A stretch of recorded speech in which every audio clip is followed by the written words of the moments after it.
দিবি বলতো? আমার তো হাত পা কাঁপা শুরু করলো। তাছাড়া এসি রুমে থাকা অবস্থায়ও আমার ঘাম পড়ছিল ভয়ে। আমি সুমুকে ভালোবাসি পার্ট বলতে পারছি না।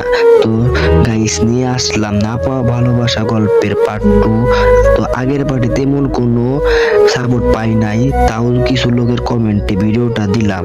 তো যখনই সুমুকে বলবো তোকে ভালোবাসি, তখনই কে জানি তাকে ফোন দিল। আমার আর ভালোবাসার কথা বলা হলো না, দুজনে চলে যায়। আমি হোস্টেলে থাকি আর সুমু আঙ্কেল আন্টির সাথে বাসায় থাকে। হোস্টেলে যাওয়ার পর বন্ধুরা জাগ বেঁধে চলে আসলো, বললো কি রেখা পুরুষ, কি অবস্থা তোর প্রেমে?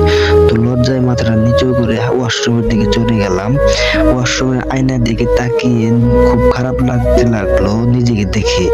ভাবতেছিলাম আমি কেন বলতে পারি না, কেন কি হয় ওর কাছে গেলে। মাথাটা ঠিক মতো কাজ করছিল না। ওয়াশরুম থেকে হাত মুখ ধুয়ে বেরিয়ে আসলাম। এসে দেখি সুমু কয়েকবার ফোন দিছে।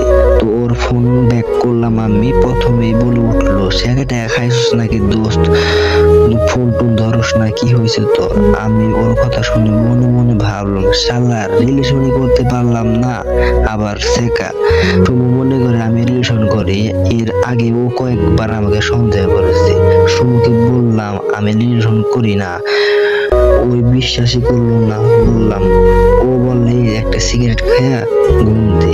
তো আমি সিগারেট টিগারেট খাই না, অনেক আগে বাদ দিছি, ওই সময় না করছিল। তো গাইস মনে হচ্ছে গল্পটি কারো কাছে ভালো লাগে নাই, তাই আর কি কারো কাছে সাপোর্ট পাচ্ছি না।